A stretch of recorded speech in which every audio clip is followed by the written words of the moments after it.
YCP అరాచక పాలనకు ఇక కాలం చెల్లిందన్నారు ధర్మవరం బీజేపీ ఎమ్మెల్యే అభ్యర్థి సత్యకుమార్. నియోజకవర్గంలో 3 పార్టీల నాయకులతో భారీ ర్యాలీ నిర్వహించారు.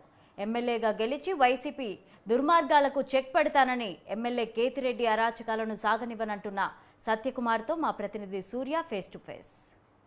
బీజేపీ, తెలుగుదేశం, జనసేన ఉమ్మడి ఎమ్మెల్యే అభ్యర్థిగా ధర్మవరం నుంచి పోటీలో ఉన్న సత్యకుమార్ గారు ఈరోజు అనంతపురం జిల్లా కేంద్రం నుంచి వందలాది వాహనాల్లో వేలాది మంది కార్యకర్తలతో పెద్ద ఎత్తున రోడ్ షో నిర్వహించి భారీ బహిరంగ సభలో పాల్గొన్నారు. ఆయనతో ఒకసారి మాట్లాడదాం. సార్ చెప్పండి, ఇంతవరకు కూడా మీరు కేంద్ర రాజకీయాల్లో చాలా బిజీగా ఉన్నారు. ఇప్పుడు రాష్ట్ర రాజకీయాల్లో తొలిసారిగా ఎమ్మెల్యేగా పోటీ చేయబోతున్నారు. ధర్మవరంకి ఈరోజు స్పందన ఎలా కనిపించింది మీకు ప్రజల నుంచి? నేను ఎప్పుడు కూడా రాష్ట్ర రాజకీయాల్లో కూడా ఉన్నాను.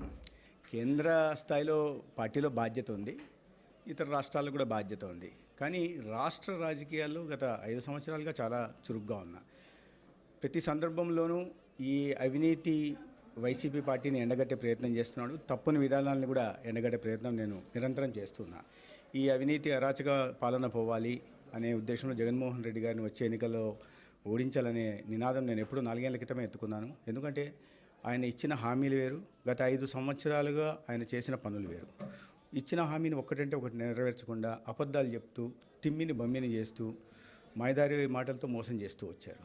చిన్న చిన్న ఉదాహరణలే. ఆయన మద్యపాన నిషేధం అన్నారు. మద్యపాన నిషేధం చేయకపోగా సొంత డిస్టిలరీలో నాసిరకం మద్యం చేసి ఇవాళ 35,000 మంది ప్రాణాలు పోవడానికి కారణమయ్యారు. అది అన్ని వేల కుటుంబాలు రోడ్డున పడ్డాయి, కొన్ని లక్షల కుటుంబాలు చితికిపోతున్నాయి.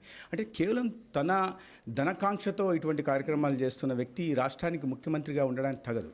అదేవిధంగా రాయలసీమ ఎప్పుడు కరువు ప్రాంతం, ముఖ్యంగా అనంతపురము, హిందూపురం, సత్యసాయి జిల్లాలు చాలా దుర్భిక్ష ప్రాంతాలు.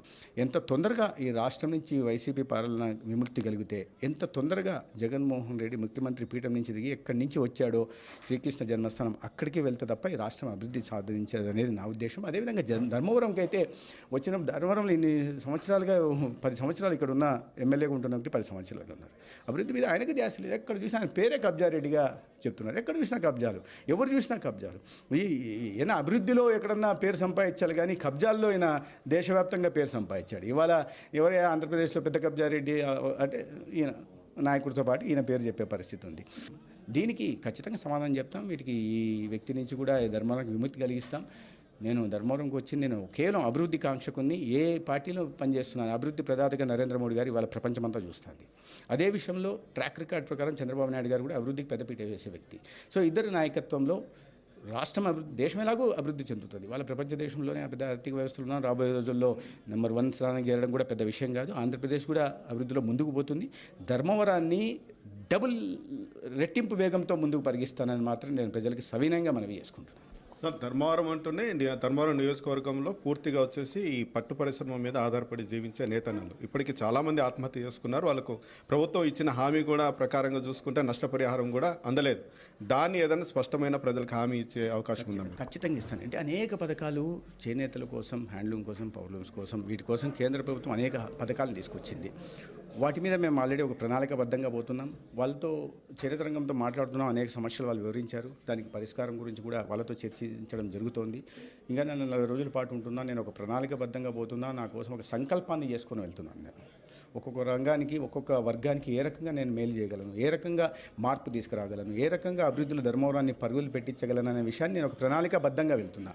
అటువంటి సందర్భంలో నేను అందుకే వాళ్ళ వర్గాలతో మమేకమై, ముఖ్యంగా చేనేతలతో, పట్టణంలో చేనేతలతో మమేకమయ్యి వాళ్ళ సమస్యలను తెలుసుకున్నాను. ఇంకా అనేక పెద్దల్ని కలుస్తున్నాను. సంఘంలో కలుస్తున్న తర్వాత వాళ్ళ అన్నీ వింటున్నాను. నేను ప్రతిదీ నోట్ చేసుకుంటున్నాను. ఈ విషయాలను కూడా టెక్స్టైల్ మినిస్టర్తో మాట్లాడడం. రాబోయే రోజుల్లో మాత్రం ప్రతి సమస్య పరిష్కారం చూసుకునే దిశగా 100కి 200% ప్రయత్నం చేస్తాను. సార్, ఇప్పటికీ కేంద్ర ప్రభుత్వం ఏదైతే ప్రజలకు ఇచ్చిందో ఆ పథకాలన్నీ కూడా వివరించే కార్యక్రమం భారత్ వికసిత యాత్ర చేశారు.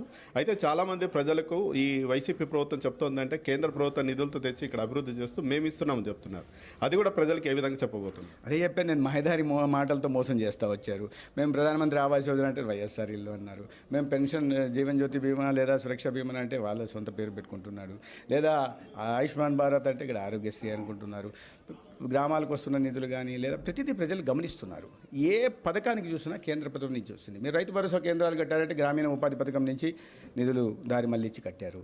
అదే క్లినిక్లు కట్టారంటే NHM కింద ఇస్తున్న నిధులు. సగటున సమగ్ర శిక్షా అభియాన్ కిందనే 1500 కోట్లు ప్రతి సంవత్సరం వస్తుంది. సగటున 11,000 కోట్లు గ్రామీణ ఉపాధి పథకం కింద ఆంధ్రప్రదేశ్కి వచ్చింది. 32,000 కోట్లు కేవలం గృహ నిర్మాణం కోసం వచ్చింది. 18,000 కోట్లు పోలవరం ప్రాజెక్టు కోసం వచ్చింది. ఇంకా 3 లక్షల కోట్ల పనులు హైవే పనులు జరుగుతున్నాయి. 72,000 కోట్ల విలువైన ఇది రైల్వే పనులు ఉన్నాయి. 32 ప్రాజెక్టుల పనులు నడుస్తున్నాయి. ఇవన్నీ వీటి రూపురేఖలు మార్చే ఇవన్నీ వీటినన్నీ వాళ్ళు చేసుకున్నట్టు ప్రచారం చేసుకుంటున్నారు. అయితే వీటిని తిప్పగొట్టే ప్రయత్నం మన వికసిత్ సంకల్ప భారత్ యాత్ర సందర్భంగా ప్రజలకు అర్థమైంది. మాకు పెన్షన్ ఫలాని చోటు నుంచి ఉంది, మాకు ఆయుష్మాన్ భారత్ ఫలాని చోటు నుంచి వస్తుంది, మాకు సిలిండర్ ఇచ్చింది నరేంద్ర మోడీ గారి ప్రభుత్వాన్ని ప్రజలు ఇవాళ గమనిస్తున్నారు. దాన్ని మరింతగా ప్రజల దగ్గరికి వెళ్ళి డోర్ టు డోర్ క్యాంపెయిన్ చేయడం, ప్రజల దగ్గరికి వెళ్ళి లబ్ధి ఏ రకంగా జరుగుతుంది, ఏ పథకంగా జరుగుతుంది, జగనన్న ఏ రకంగా రైతు భరోసా అని చెప్పి కేంద్రం నుంచి 12,500 ఇస్తానని ఇప్పుడు కేంద్రం కలుపుకొని మోసం చేశాడు అనే విషయాలు తీసుకెళ్తున్నాం. ఇప్పుడు ఎందుకు నెల క్రితం ఉత్తుత్తి బట్టలు అనేది ప్రజలు ఇప్పుడు అనుకుంటున్నారు. నెల క్రితం ఆయన అన్నాడు 0 వడ్డీ నేను నా అకౌంట్లోకి వేసాను. ఈరోజు నాకు ఎవరికి రాలేదు. ఫీ రియంబర్స్మెంట్ అన్నారు, పీజీలకు ఫీ రియంబర్స్మెంట్ తీసుకున్నారు, వేస్తున్నారు, లేదు. వసతి దీవెన ప్రజలు మిమ్మల్ని ఆశీర్వదించి ముఖ్యమంత్రిని చేస్తే ప్రజలకు మీరు రుణపడి ఉండాల్సిన పోయి ఇవాళ నేను దీవెనలు ఇస్తాను, కానుకలు ఇస్తాను అంటే ప్రజలు ఏమన్నా మీ మీద పెత్తందారా, మీరేమన్నా దైవాంశ సంభూతుడా? కాబట్టి ప్రజలు గమనిస్తున్నారు. ఇవి వస్తున్నవన్నీ కేంద్ర ప్రభుత్వం నుంచి వస్తున్న నిధులు. జల్ జీవన్ మిషన్ ధర్మవరంకే తీసుకుందాం. 2019 నాటికి జల్ జీవన్ మిషన్ ప్రారంభమైన నాటికి ఇంటికి కుళాయి ద్వారా కేవలం 6,013 ఇళ్లకు మాత్రమే నీరు ఉండింది. ఇవాళ అది 12,000 ఇళ్లకు పోయింది. ఇక్కడ సమర్థించడానికి కారణంగా, దాని మద్దతు తెలపని కారణంగా, వాళ్ళు రాష్ట్రం వాటా ఇవ్వని కారణంగా మిగతా ఇళ్ళకి రాదు. 100కు 100% ప్రతి ఇంటికి మంచినీరు ఉండేలాగా 17,000 వాళ్ళు కట్టలేకపోయారు. దానికి ఇంకొంచెం కలిపి 25,000 పేదలకు ప్రతి ఒక్కరికి ఇండ్లు ఉండేలాగా మేము ప్రణాళికాబద్ధంగా పోతున్నాం. ఖచ్చితంగా పేదల జీవితాల్లో మార్పు తీసుకుంటాం. అభివృద్ధి పథంలో మాత్రం ధర్మవరంని రాష్ట్రంలో మొదటి స్థానంలో నింపే ప్రయత్నం నేను మనసా వాచా చేస్తాను. ఇది వీడు చెప్తున్నది. ఏదైతే ఆ ధర్మవరం నియోజకవర్గం ప్రజలు ఇంతవరకు కూడా అవస్థపడ్డారో వైసీపీ ప్రభుత్వంలో, దాని అంతటికీ ప్రజలకు ఏదైతే నీడ్ ఉందో అవన్నీ కూడా మేము అభివృద్ధి చేసే క్రమంలో వెళ్తాం.